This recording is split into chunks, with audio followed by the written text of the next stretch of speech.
On the bright afternoon of Sunday, June 25th, 1876, Lieutenant Colonel George Armstrong Custer and his 7th Cavalry gazed down from the bluffs across the Little Bighorn River at one of the largest Native American encampments ever assembled. They had marched nearly 100 miles in pursuit of Sitting Bull, the camp's leader. Custer's mission was to compel Sitting Bull and his allied Lakota, Northern Cheyenne, and Arapaho warriors to return to the Great Sioux Reservation. Sitting Bull, however, had refused to sign any treaty and was determined to defend his people's nomadic way of life, even if it meant going to war. To carry out his plan, Custer divided the 7th Cavalry into 4 detachments, 3 companies under Captain Frederick Benteen, 3 under Major Marcus A. Reno, 5 that he personally led, and the rest accompanying the supply and ammunition pack train. This confrontation between the rising power of the United States and the last Free Plains tribes would forever shape the destiny of the American West. Years earlier, on April 29, 1868, the United States and portions of the Sioux Nation had signed the Second Treaty of Fort Laramie, defining the Great Sioux Reservation's boundaries. The treaty required the Sioux to cease attacking settlers or railroads and instead depend on federal aid for their livelihood. The U.S. government, intent on westward expansion, wanted Native peoples to abandon their traditional lifestyles and live permanently on reservations. Not all Sioux bands agreed to these terms. Some refused to sign, believing they were not bound by the treaty. Sitting Bull led these non-treaty Sioux and rejected the idea of reservation life. In 1874, the U.S. Army sent Custer on an expedition into the Black Hills to scout potential fort locations and to confirm rumors of gold. When traces of gold were found, waves of settlers rushed in, violating the Fort Laramie Treaty and further heightening tensions. By 1875, the U.S. government ordered all non-reservation Indians to return to the designated lands by January 31st, 1876, or face military action. When they refused, war became inevitable. That spring, the Army devised a 3-pronged campaign to subdue the resisting Sioux. General George Crook was to advance north from Fort Fetterman in the Wyoming Territory with 1,000 troops. Colonel John Gibbon was to move east from Fort Ellis along the Yellowstone River with 450 men, and General Alfred Terry was to march west from Fort Lincoln in Dakota Territory with 879 soldiers, mostly from the 7th Cavalry under Custer's command. Military leaders assumed that any one of these columns could defeat Sitting Bull's estimated 800 to 1,500 warriors. If one force located the camp first, it was expected to attack immediately, since the native forces were highly mobile and difficult to track.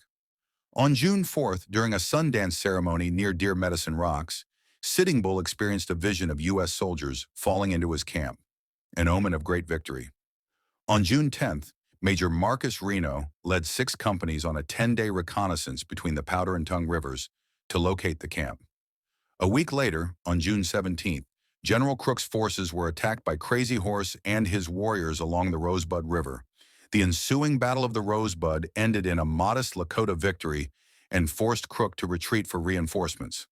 That same day, Reno returned from his scouting mission and reported to General Terry that he had found several recently abandoned Indian villages.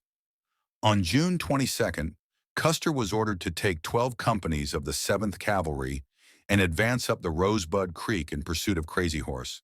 The plan was for Custer to engage the Indians, driving them toward Terry and Gibbon's combined forces, thereby trapping and subduing them.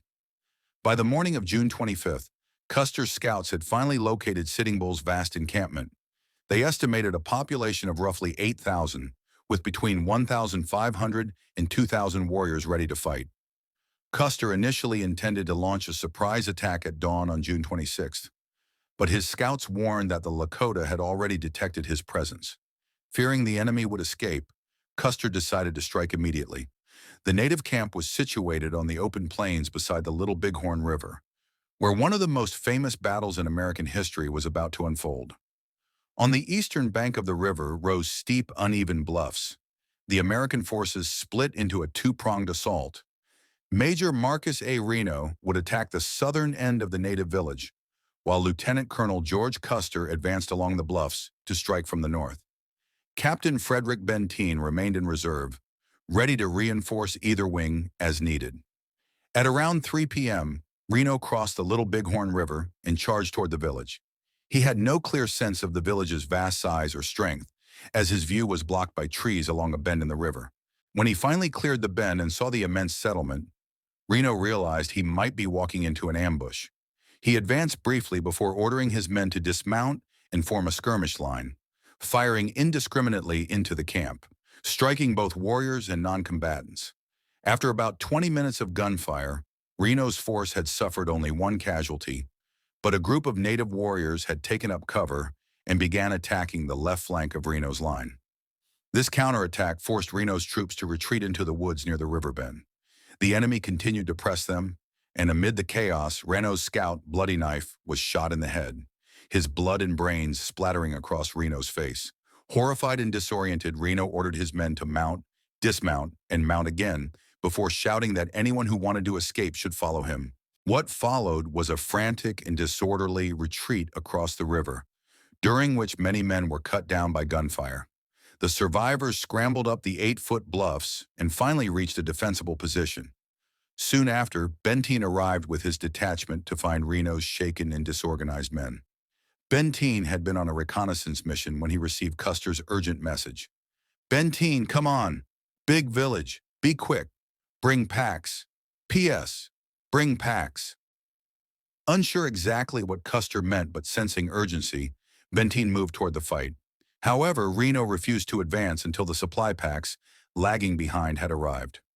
As Reno was the senior officer, his decision overruled Benteen's wish to go to Custer's aid immediately.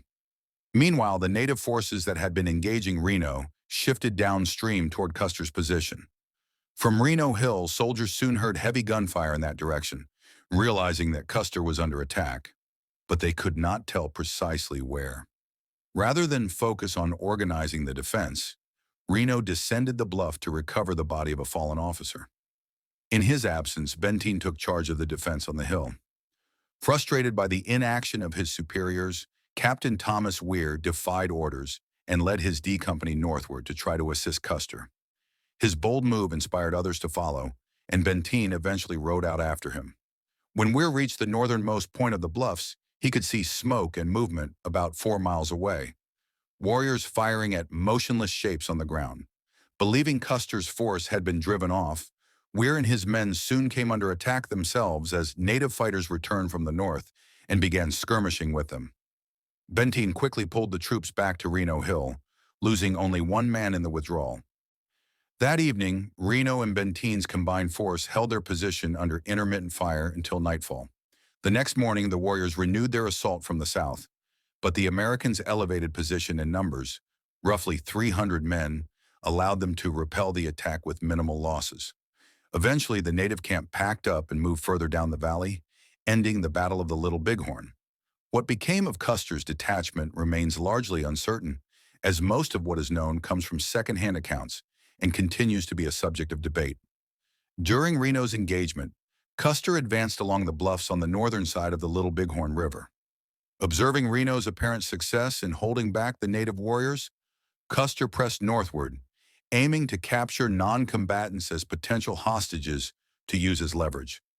At this point, Custer dispatched 3 companies under Captain Miles Keogh to take position on a rise later known as Loose Ridge, where they could serve as a reference point for Benteen's incoming forces.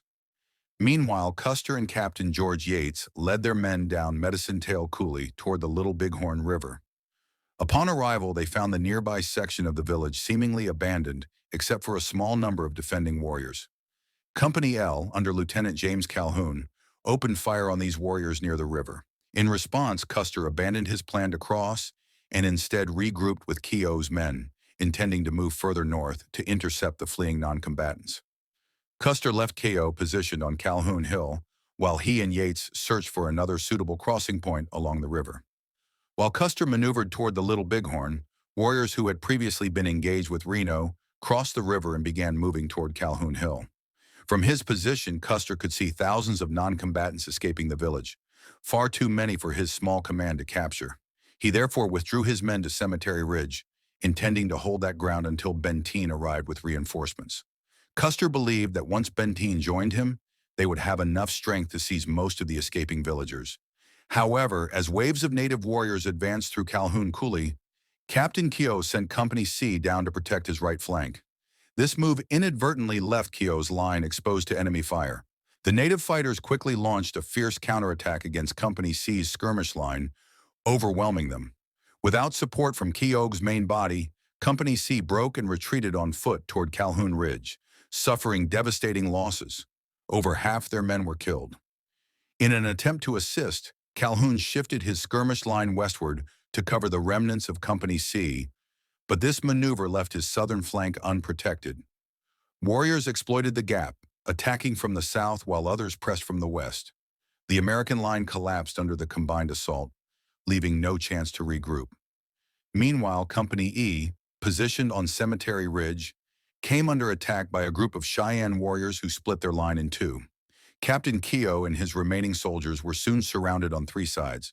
Notable leaders such as Crazy Horse joined in the final assault, driving the Americans into total disarray.